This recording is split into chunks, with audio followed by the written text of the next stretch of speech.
No te voy a mentir, el día que empecé a sospechar que algo iba mal en mi matrimonio fue el mismo en el que entré en un bar a las 3 de la tarde y vi a mi mujer comiéndose la boca con otro tío como si se acabara el mundo. No fue una corazonada, ni una intuición de esas que la gente romántica dice que tiene. Fue directo, visual, físico. Un golpe de realidad. Estaba ahí, en carne y hueso. Y lo peor es que no fui yo quien los vio primero. Fue mi primo Álvaro. Él me llamó por teléfono. Me dijo, tío, ¿tú sabes dónde está Julia ahora mismo? Y yo, como un idiota, le respondí, en la agencia, supongo. Tiene una reunión con unos belgas a las 2. Me dijo que cogiera la moto y fuera al bar La Cebra en la calle Cuenca. Que no preguntara. Que fuera. No pregunté. Fui. Llegué en 7 minutos. Me bajé de la moto sin quitarme el casco del todo, como si el casco pudiera protegerme también de lo que estaba a punto de ver. Me quedé en la puerta, detrás del cristal, con medio rostro cubierto, y la vi. No hay forma de explicar cómo se siente ver a la mujer con la que compartes cama, techo, planes de futuro y una hipoteca, besándose con otro hombre en una mesa de 2, a plena luz del día, como si todo el mundo estuviera ciego menos tú. Ella estaba de espaldas a la puerta, el frente a mí. No le conocía. Camisa azul, barba recortada, unos 10 años mayor que yo. Le sonreía mientras le acariciaba la cara. No era un beso de borrachera. Era un beso de confianza, de costumbre. De los que das cuando ya lo has hecho muchas veces antes. Me fui. No entré. No hice escándalo. Me subí a la moto, fui directo al trabajo de Julia, y pregunté en recepción si estaba en la reunión.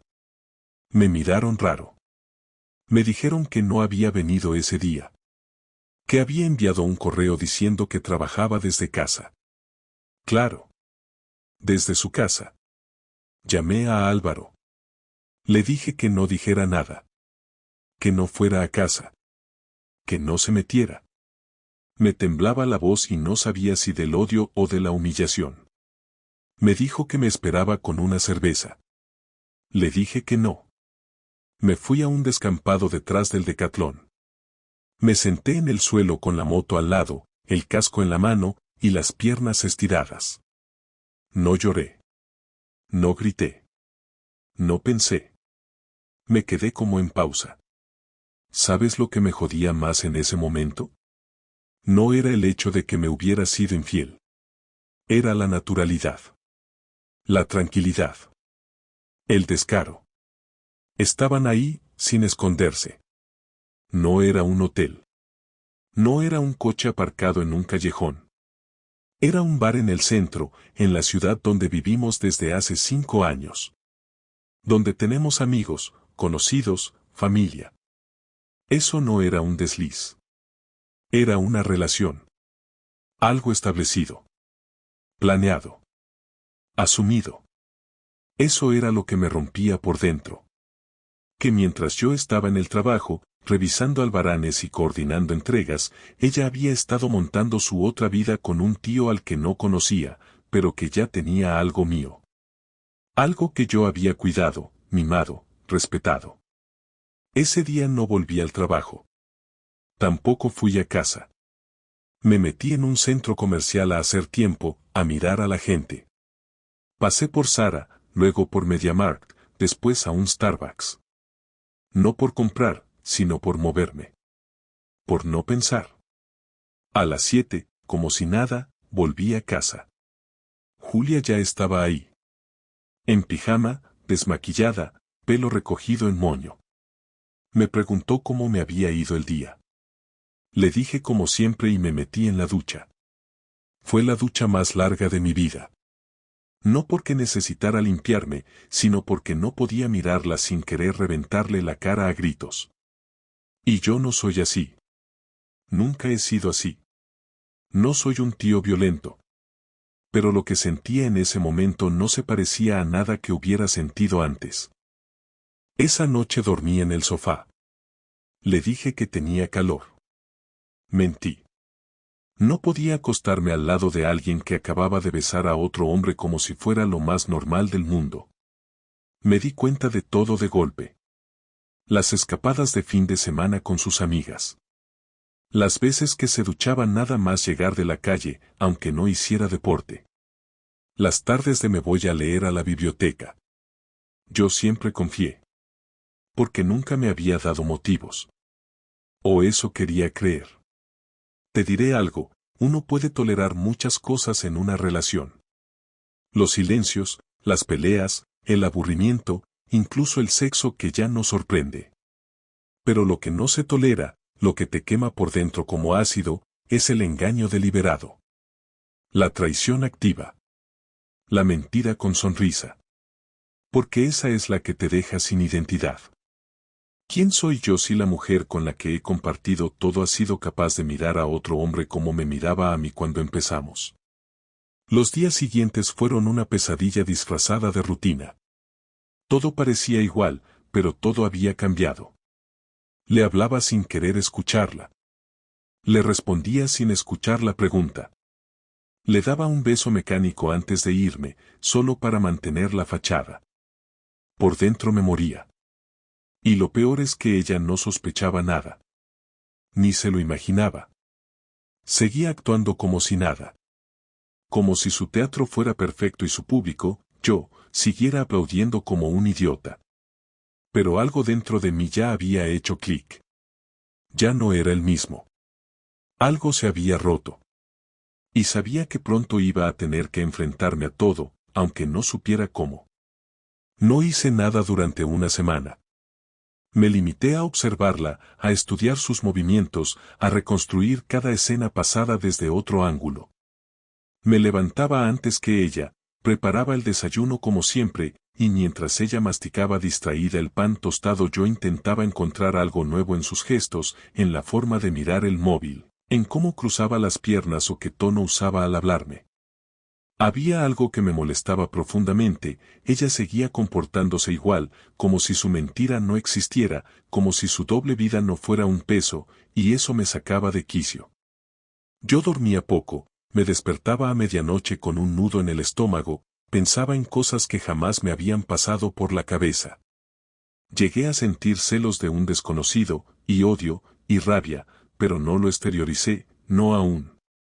Porque lo que necesitaba no era solo saber, necesitaba confirmarlo todo. No me valía lo que vi aquel día en el bar, necesitaba su confesión, su cara rota por el miedo, sus mentiras tropezando entre sí, y sobre todo, su silencio cuando no supiera qué responder. Me volví frío, y lo hice a propósito, porque no iba a reaccionar desde las emociones, sino desde el control. Si ella había tenido tiempo para planear una vida paralela, yo iba a tener tiempo para desmontarla con calma. El viernes de esa misma semana llamé a Álvaro. Le pedí un favor sin darle detalles. Le dije que necesitaba saber si Julia tenía alguna rutina que yo no conociera. Él, que trabaja en la empresa de su tío instalando cámaras de vigilancia en comunidades y locales, me ofreció algo que en otra situación me habría parecido enfermizo, seguirla durante un día, grabar todo lo que hiciera, sin que ella lo supiera. Le dije que sí. Me sentí sucio, sí, pero también tenía claro que esta vez necesitaba pruebas. Álvaro no me juzgó. Quedamos que lo haría el martes siguiente, porque ella solía decirme que ese día era el más estresante en la agencia, y llegaba tarde, según ella, porque hacían revisiones con clientes. Yo ya sabía que eso era mentira, pero necesitaba saber a dónde iba realmente. El martes no fui a trabajar. Fingí estar enfermo. A las 8 en punto salí de casa antes que ella, con la excusa de ir al médico. Me metí en el coche, aparqué en la otra punta de la calle y esperé. Ella salió a las 8:50, vestida con ese abrigo negro que solo usaba en reuniones importantes. Llevaba tacones, maquillaje y el pelo suelto, algo que solo hacía cuando quería impresionar. Cogió el coche y se fue. Álvaro la siguió desde una moto y me iba mandando fotos por WhatsApp. A las 9:30 me mandó la primera, Julia entrando en un edificio que no era ninguna oficina, sino un bloque residencial en el centro. A las 10:17, otra foto, el mismo tipo que vi en el bar saliendo a abrirle desde la portería. Se saludaron con 2 besos, y ella entró sin mirar atrás. A las 10:52, una tercera imagen, las persianas de un tercer piso bajadas. Álvaro me mandó la dirección exacta y me dijo que iba a esperar un rato más. Le dije que no. Le pedí que se fuera. Yo iba a ir personalmente. Tardé 15 minutos en llegar. Me quedé sentado en el coche frente al edificio durante otros 10. No sabía si subir, si quedarme ahí, si salir corriendo o si vomitar.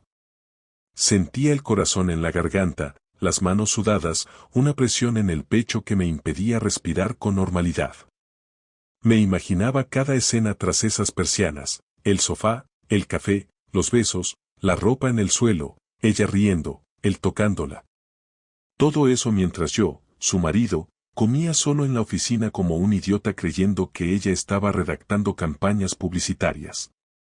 Bajé del coche. Entré al edificio. Nadie en la portería. Busqué el nombre en los buzones. No estaba. Tercer piso. Puerta 3B. Subí por las escaleras para evitar que me oyeran por el ascensor. Cuando estuve frente a la puerta, dudé. Luego toqué.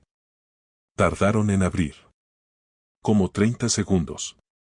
Me pareció una eternidad. Cuando se abrió la puerta, fue él quien apareció. El mismo tipo del bar. Me miró sin decir nada. Yo tampoco dije nada. Le dije simplemente, está Julia. Y él, sin saber qué hacer, apartó la vista. No negó nada. No preguntó quién era yo. No dijo ni una palabra. Y entonces ella apareció detrás. Descalza, con una camiseta larga, el pelo revuelto. Me vio y lo primero que dijo fue, ¿qué haces aquí?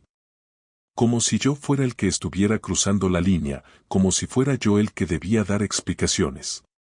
No me moví. No le grité. No la insulté.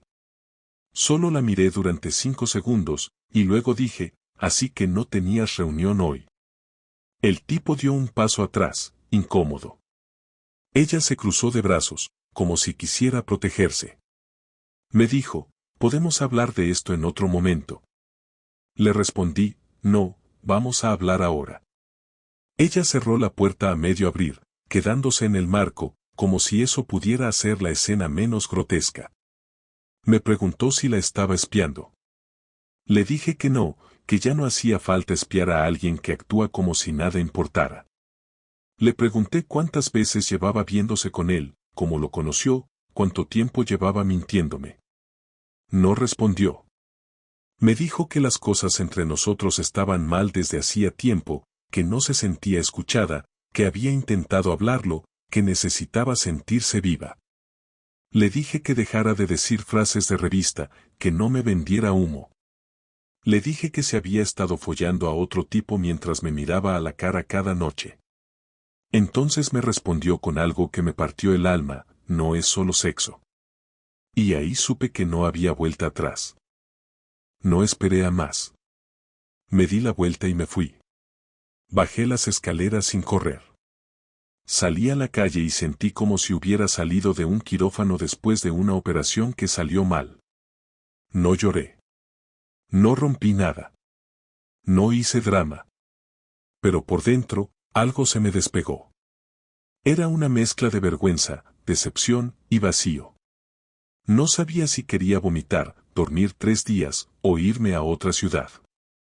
Lo único que supe en ese momento fue que no podía volver a casa con ella. Así que me fui directo a casa de Álvaro, le conté todo, palabra por palabra, sin filtros. Se quedó callado. Luego me abrazó sin decir nada, y fue el primer gesto humano que sentí en días. Dormí esa noche en su sofá, y al despertar ya no era el mismo. Había una calma rara en mí. No una paz, sino una decisión. Lo que venía después no iba a ser fácil, pero ya no había vuelta atrás. El día después de enfrentarla en el piso de ese tipo, Julia volvió a casa como si lo que había pasado fuera una discusión más. Como si yo no la hubiera visto medio desnuda detrás de una puerta ajena, como si no me hubiera enterado de la verdad más asquerosa que puede tragarse un hombre. Yo no volví a casa esa noche, dormí en el sofá de Álvaro sin decir nada más. Por la mañana solo me tomé un café negro, me metí en el coche y volví a mi piso, no porque quisiera verla, sino porque necesitaba terminar con todo lo que aún estaba abierto. Cuando abrí la puerta, ella estaba en el salón, sentada en el sofá, sin televisión puesta, sin móvil en la mano. Me miró sin hablar. Y esa mirada fue el detonante. No cerré la puerta con cuidado. La empujé con fuerza, no para asustarla, sino porque no tenía ganas de seguir fingiendo ningún tipo de delicadeza. Me quedé de pie, mirándola, sin mover un músculo. Ella fue la primera en hablar. Me dijo que lo sentía. Que no sabía cómo había llegado a ese punto. Que no había sido planeado. Me dijo esas frases de manual, como si vinieran escritas en un papel doblado dentro de su chaqueta. No respondí. No me senté. No pestañeé. Esperé a que terminara con toda esa mierda. Entonces le dije que hablara con claridad. Que no repitiera frases que había dicho antes. Que no se escondiera detrás de no sé lo que me pasa. Le pregunté con quién se acostaba primero. Le pregunté si se usaban condón. Le pregunté si lo hacía en nuestra cama cuando yo trabajaba. Le pregunté si alguna vez me besó después de estar con él. Me miró con rabia, me dijo que eso no era justo, que yo no tenía derecho a degradarla así, que no era un interrogatorio policial. Le dije que era peor. Era la sentencia de alguien que ya no la amaba. Entonces empezó a gritar. Me llamó obsesivo, controlador, me dijo que si no me daba cuenta de lo que había cambiado en los últimos años. Me dijo que yo era predecible, aburrido, que ella necesitaba sentirse viva, que no aguantaba más la rutina. Le pregunté si su forma de salir de la rutina era follarse a un desconocido en la cama de otro. Me lanzó el mando del televisor, me dio en el brazo. No me dolió, pero fue simbólico. Era la primera vez en toda nuestra historia que había un acto físico de violencia. Me levanté la manga de la sudadera y le mostré el moratón. Le dije que no necesitaba más pruebas de que esto se había ido a la mierda. Ella empezó a llorar, y ahí me dio más asco todavía. Porque no era un llanto de culpa, era uno de víctima, de los que usan cuando se ven descubiertos, como si eso les diera permiso para redirigir la narrativa. Me preguntó si de verdad iba a echar a la basura 4 años de matrimonio por un error. Le respondí que el error había sido creer que no me harías algo así. Me dijo que no sabía lo que sentía, que estaba confundida. Le dije que confundida no se te mete un tío entre las piernas, confundida no te inventas reuniones, confundida no te ríes en cafés con la boca llena de saliva ajena. Me gritó que no era tan simple, que yo nunca entendía nada. Le dije que lo había entendido todo, solo que tarde. Me pidió otra oportunidad. Me dijo que cortaría con él, que se lo diría ahora mismo. Cogió el móvil, me enseñó la pantalla. Me dijo que podía bloquearlo delante de mí, que podía escribirle un mensaje. Me ofreció el teléfono. Lo miré. Era un número guardado como H. Nada más. Ni nombre, ni apellido, ni nada. Le dije que no hiciera teatro. Que no me interesaba ver cómo trataba de limpiar algo que ya había podrido. Que yo no era un público que aplaudía, que esa función ya se había acabado. Le dije que lo más patético era que me creyera tan estúpido como para pensar que un bloqueo en WhatsApp borraba meses de traición. Me preguntó qué quería que hiciera. Le dije que se fuera. Hoy mismo. Que no durmiera otra noche en esa casa. Que recogiera sus cosas, lo justo, y que desapareciera. Me dijo que no tenía a dónde ir. Le dije que eso no era mi problema. Me respondió que la casa era de los dos. Le dije que eso lo resolveríamos por abogados. Que en ese momento no era cuestión de propiedad, sino de dignidad. Ella insistió en quedarse esa noche, dijo que no tenía fuerzas. Le señalé la puerta. Le dije que si no salía por su voluntad, iba a llamar a sus padres para que vinieran a recogerla. Me miró con una cara que no le había visto nunca. Ya no era la mujer que yo conocía. Era otra persona. Fría, vacía, con el orgullo roto. Me dijo que no merecía eso. Le respondí, yo tampoco merecía esto. Entonces se fue a la habitación, recogió lo justo, se cambió de ropa, cogió una mochila y salió sin decir nada más. Cuando la puerta se cerró, me derrumbé. Me quedé en el suelo, apoyado contra la pared, sin moverme. Sentí el silencio como si me aplastara. No encendí la televisión. No miré el móvil. No hablé con nadie. Estuve una hora ahí, en el suelo del salón, pensando en todo lo que había vivido con ella, en todo lo que había construido para nada. No me cabía en la cabeza cómo habíamos llegado a esto. Como alguien que duerme contigo cada noche puede tener tiempo, energía y frialdad para vivir dos vidas. Me sentí estúpido, insultado, reemplazado. Y entonces tomé una decisión, no me iba a quedar llorando. No iba a ser la víctima. Si ella había jugado sucio, yo no iba a ser el hombre noble que la deja marchar en silencio. Me levanté. Fui al baño. Abrí el botiquín. Tiré todos sus productos a la basura. Su champú, su crema, su cepillo de dientes. Fui a la habitación. Quité las sábanas, las fundas de las almohadas. Las metí en una bolsa. Agarré el marco con nuestra foto en la boda, lo partí por la mitad, y el cristal me cortó el dedo. No me importó. Me vendé con papel de cocina y seguí. Abrí el cajón donde guardaba sus joyas, cogí la caja y la dejé encima de la mesa del salón con una nota que decía, pasa a recoger esto y después no vuelvas. Luego fui al ordenador y cambié todas las contraseñas compartidas, desde Netflix hasta la cuenta conjunta del banco. Cancelé su línea adicional del móvil. Empecé a limpiar mi vida como se limpia una herida con alcohol. No lo hice por venganza. Lo hice por necesidad. Porque si ella había decidido destruir lo que teníamos, yo al menos iba a asegurarme de reconstruirme sin sus ruinas. Esa noche dormí en nuestra cama solo. Dormí mal, con el pecho apretado, con pesadillas, con imágenes que no quería recordar. Pero por primera vez en semanas no me sentí engañado. Me sentí roto, pero despierto. Y eso era algo.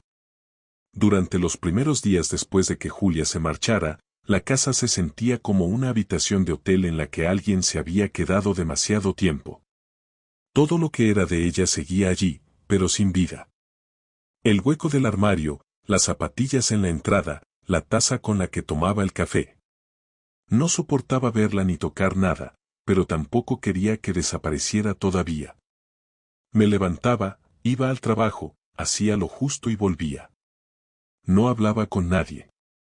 Ni siquiera con Álvaro.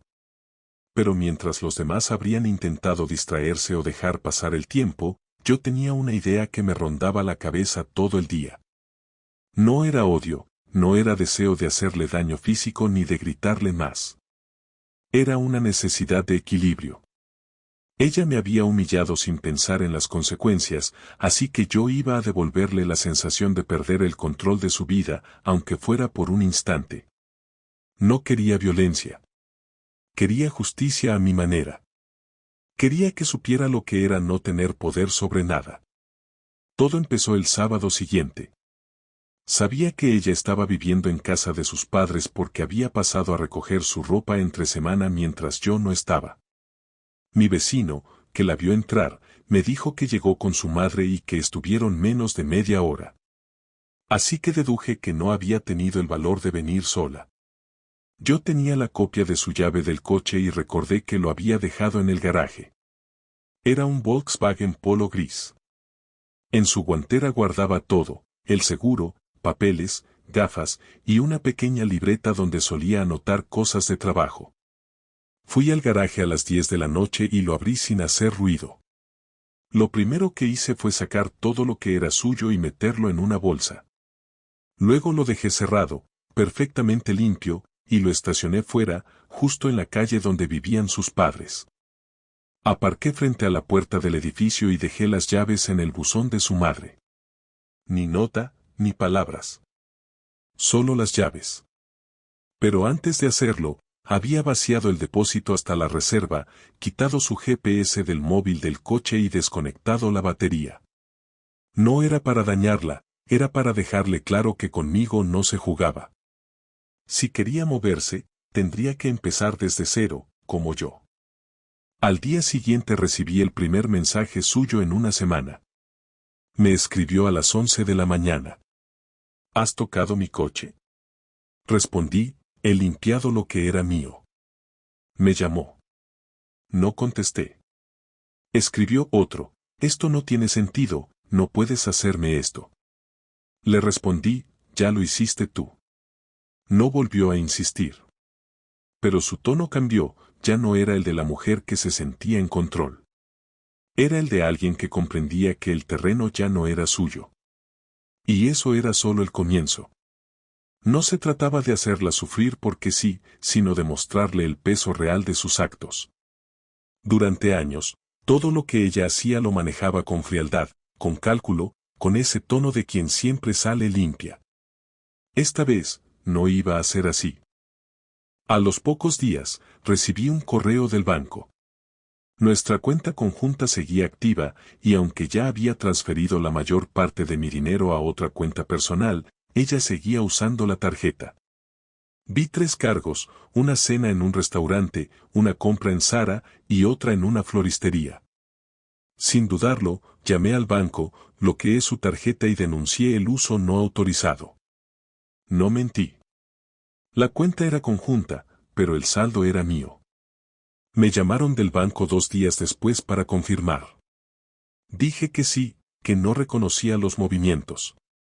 El dinero volvió a mi cuenta y ella perdió acceso. Esa misma tarde me envió un correo con el asunto de verdad, ¿esto es necesario? Lo borré sin leerlo. No iba a explicarle lo que significa romper algo de verdad. Ella eligió la traición, yo elegí la consecuencia. Luego vino la parte más personal. Tenía todas nuestras fotos guardadas en una carpeta compartida de Google Drive. Viajes, cumpleaños, cenas, todo lo que habíamos hecho juntos. La eliminé completa. No solo de mi lado, sino del suyo. Tenía acceso porque la cuenta principal era la mía. Y después de borrarlo, envié un mensaje con una frase, ya no queda nada. No como amenaza, sino como declaración final. Lo que existió entre nosotros ya no tenía archivos, ni recuerdos digitales, ni rastros. Solo quedaba lo que había en nuestras cabezas, y eso ya estaba contaminado. Esa misma semana, mientras intentaba concentrarme en el trabajo, Álvaro me habló de algo que cambió el rumbo de lo que sentía. Me dijo que había visto a Julia con el mismo tipo, otra vez, en el coche de él. Me lo dijo sin querer provocar nada, solo porque creía que debía saberlo. Me sentí extraño. No fue dolor, ni furia. Fue indiferencia. Entendí que mientras yo seguía limpiando mi vida, ella simplemente había seguido adelante sin mirar atrás. Y eso me dio la confirmación que necesitaba, mi venganza no iba dirigida a un amor perdido, sino a una persona que ya no existía para mí. A partir de ese momento, todo lo que hice fue estratégico, no emocional. El paso siguiente fue laboral. Julia trabajaba para una agencia de marketing que colaboraba con varias empresas de mi sector. Yo conocía a su jefe, habíamos coincidido en un evento hacía un año. Le escribí un correo formal desde mi dirección profesional, sin una sola palabra emocional, explicando que había un conflicto de intereses porque su empleada, Julia, tenía acceso a datos internos de mis proveedores a través de nuestra relación. No mentí, porque ella realmente conocía información de mis proyectos. Le pedí que se revisara esa situación. A la semana siguiente, me enteré por un conocido que la habían apartado temporalmente de las cuentas relacionadas con mi empresa.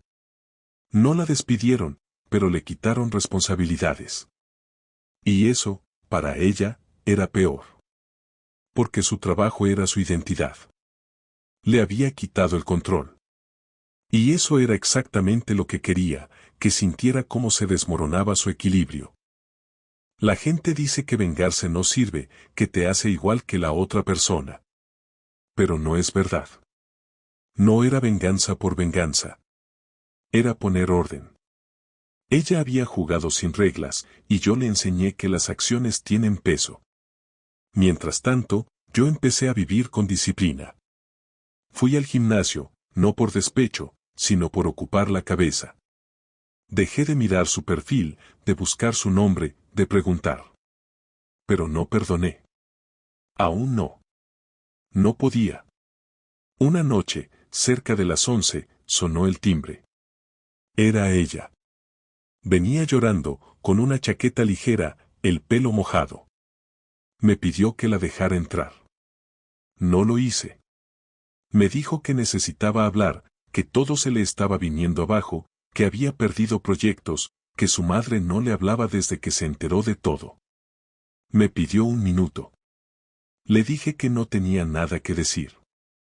Me agarró del brazo y me dijo, solo quiero que me escuches. Le respondí que eso mismo me pedía cuando ya se estaba acostando con otro.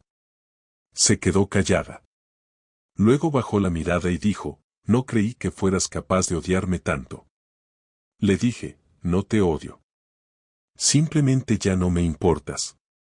Cerré la puerta y me quedé un rato de pie, escuchando si se iba. Se quedó en el rellano unos minutos. Escuché cómo sollozaba bajito. Pero no abrí. No por orgullo, sino porque no tenía sentido volver a hablar con alguien que ya no respetaba.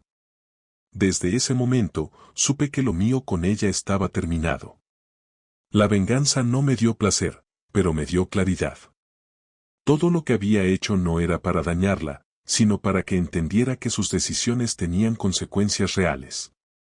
No podía volver atrás, y tampoco quería.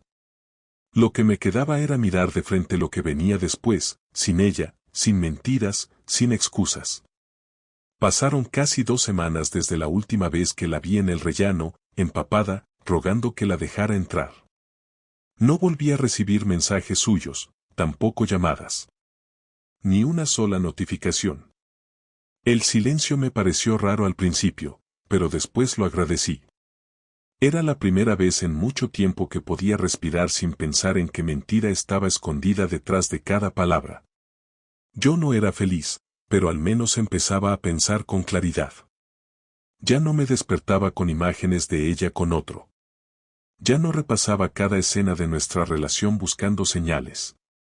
Estaba en otra fase. Ya no dolía lo que había hecho, dolía haberme perdido tanto tiempo creyendo que algo era real cuando en realidad ya no existía. Una noche, mientras estaba guardando una carpeta de papeles viejos, encontré un sobre que me había dado su madre hace años. Dentro había una carta que Julia me escribió cuando cumplimos nuestro primer aniversario de casados. Era cursi, sí, pero sincera. Decía cosas que no solo eran bonitas, sino que eran creíbles en ese momento. Me detuve en una frase, pase lo que pase, prometo que nunca haré nada que te haga sentir menos. Cerré el sobre y lo metí directamente en una bolsa con otras cosas que pensaba tirar. Ya no tenía valor. Ni como recuerdo. 2 días después recibí un mensaje inesperado. Era de su madre. Me pidió que si podía hablar con Julia.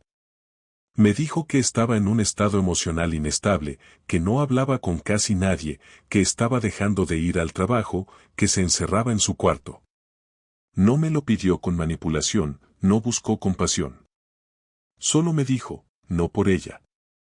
Por cerrar bien las cosas. Le respondí que lo iba a pensar. Me costó un par de horas decidir, pero acepté. No porque creyera que iba a cambiar nada, sino porque yo también necesitaba terminar de decir lo que me había tragado durante semanas. Acepté verla, pero en un lugar público. Le propuse una cafetería de las que están dentro de los centros comerciales, no por cobardía, sino porque sabía que ahí no habría gritos, ni escenas, ni el drama que tanto había evitado desde que todo esto empezó. Quedamos un jueves a las 6 de la tarde. Me presenté 10 minutos antes. Ella llegó puntual. Entró con ropa informal, sin maquillaje, con cara de no haber dormido. Parecía más pequeña.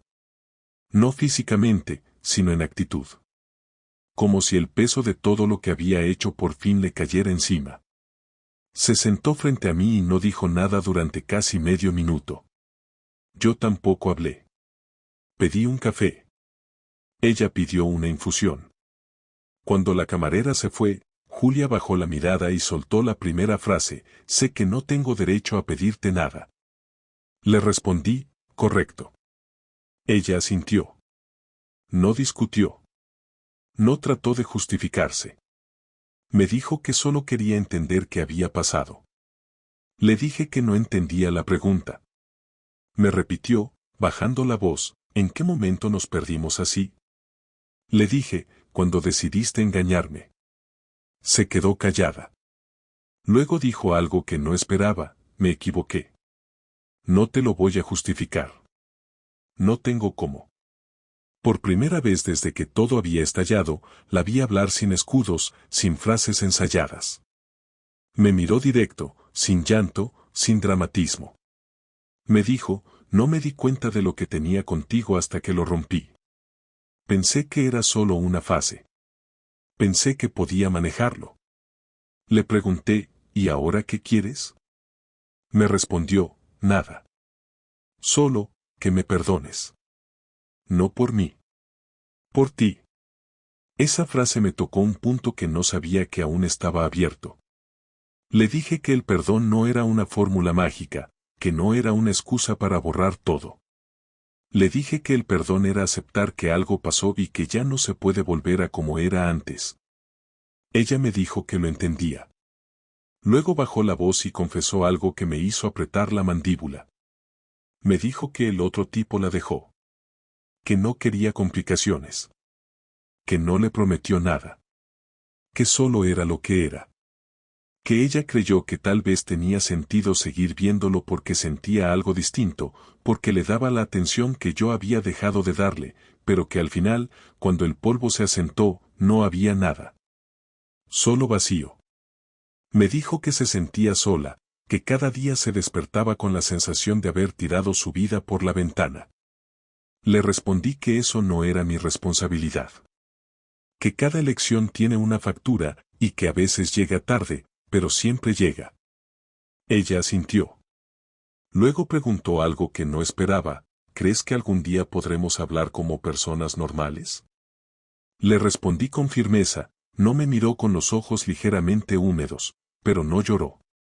Me limité a decirle: puedo estar en el mismo sitio que tú sin odiarte, pero eso no significa que quiera tenerte cerca. Terminamos el café sin más palabras. Se levantó primero. Me miró como si esperara un gesto. No lo hice. Solo asentí. Me dijo: gracias por venir. No respondí. Se fue caminando despacio. No la seguí con la mirada. Me quedé ahí, mirando el fondo de la taza vacía, con una sensación de cierre que no había tenido antes. Esa fue la última conversación. Sin gritos, sin escándalos, sin reconciliación. Solo dos personas que ya no eran nada enfrentadas a la verdad de lo que habían sido. Volví a casa sin música en el coche, sin llamadas, sin necesidad de hablar con nadie. Esa noche dormí tranquilo. No porque estuviera bien, sino porque ya no me quedaba nada que decirle. Se había acabado. No en el momento en que me mintió, ni cuando la vi besarse con otro, ni cuando le cerré la puerta en la cara. Se acabó en esa cafetería, en esa charla sin adornos, cuando me di cuenta de que no la odiaba, ni la amaba, ni la necesitaba. Solo era una persona más que había pasado por mi vida y la había partido en dos. Y ahora me tocaba recomponerme, pero sin ella. Han pasado 4 meses desde aquella última conversación en la cafetería y todavía recuerdo cada palabra, pero ya no me produce nada. Ni rabia, ni nostalgia, ni tristeza. Es como ver una película que ya sabes cómo termina y que no te interesa volver a analizar. La vida siguió, sin dramatismo, sin momentos de revelación, sin milagros. Simplemente siguió. Los primeros días después de cerrar todo con Julia fueron raros. Había silencio en la casa, pero ya no me pesaba. Empecé a notar que dormía mejor. Dejé de revisar el teléfono antes de dormir.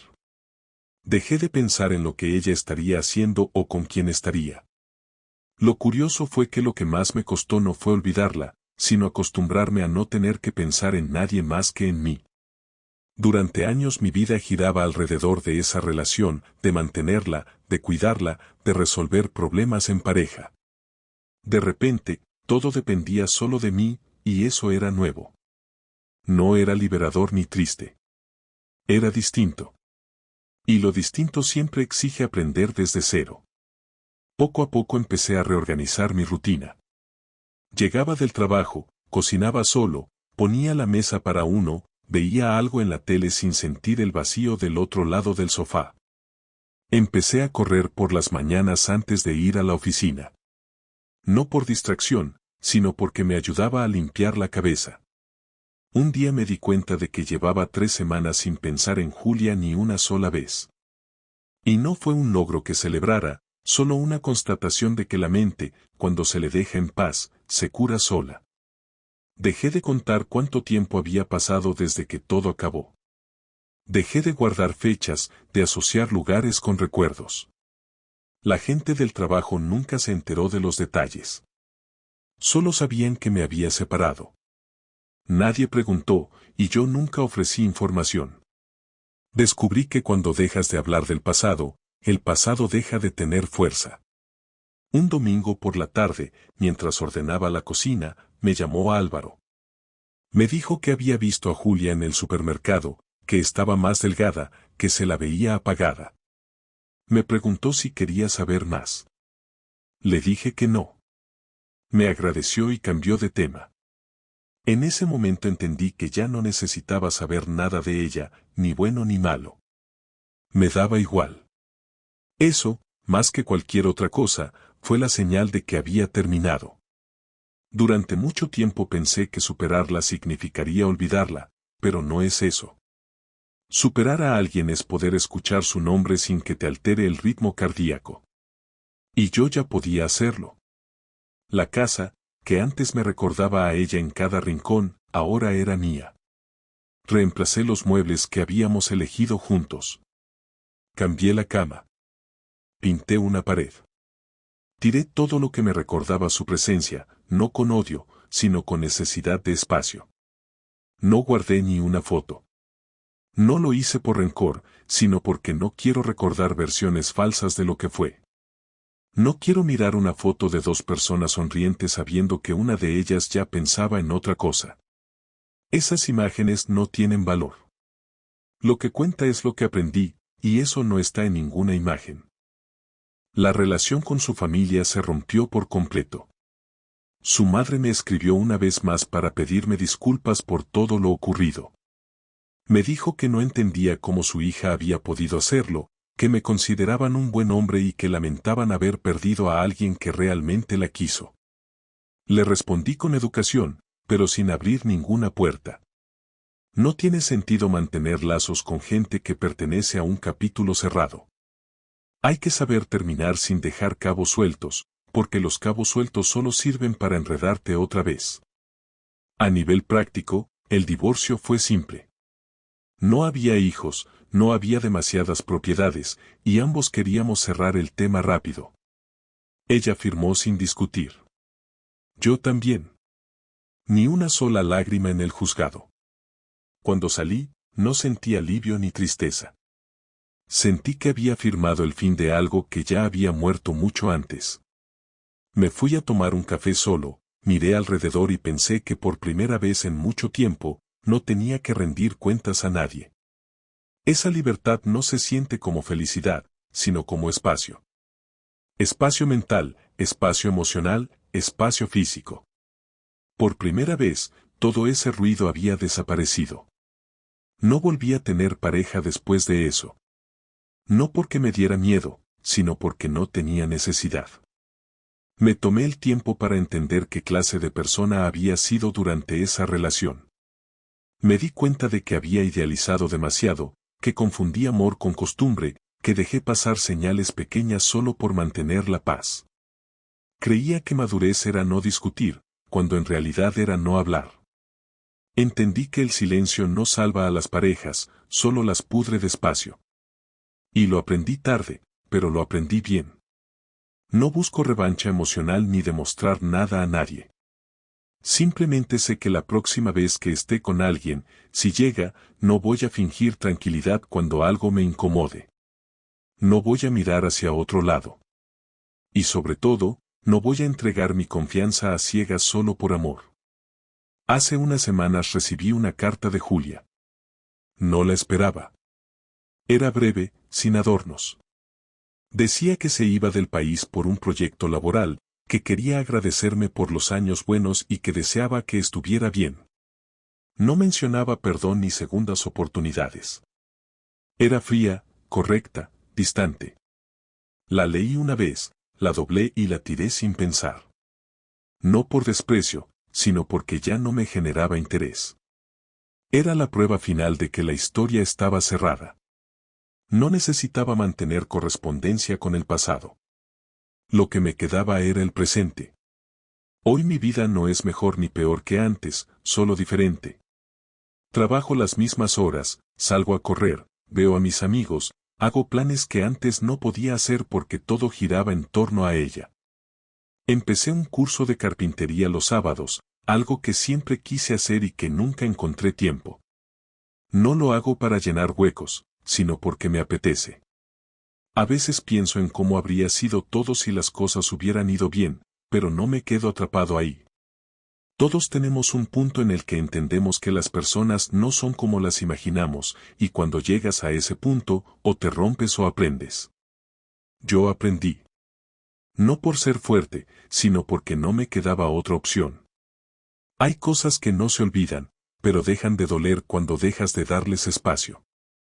Si alguien me preguntara qué aprendí de todo esto, diría que la confianza es un regalo que se da una sola vez y que después de romperse ya no vuelve a tener el mismo valor. No es pesimismo, es realidad. También aprendí que uno no puede controlar lo que otro decide hacer, pero sí puede decidir cómo responder. Y yo elegí no convertirme en la versión amargada de mí mismo. Elegí seguir viviendo, sin dramatismo, sin buscar justicia divina, sin esperar que la vida compense. No hay compensación. Hay hechos y consecuencias. Ella eligió mentir. Yo elegí no destruirme por eso. Y eso es lo único que me queda claro. Hace poco pasé por el bar donde todo empezó, ese en el que la vi por primera vez con él. Entré, pedí una cerveza, me senté en otra mesa y miré alrededor. Nadie me reconoció, nadie sabía nada. Era solo un bar. Me di cuenta de que ya no tenía carga emocional, ni rabia, ni recuerdos vivos. Solo un sitio cualquiera. Terminé la cerveza, pagué y me fui caminando. Al salir, pensé en algo simple, que la vida no se detiene porque alguien te falle. Se detiene solo si tú te empeñas en quedarte en el mismo sitio. Y yo ya no estaba ahí.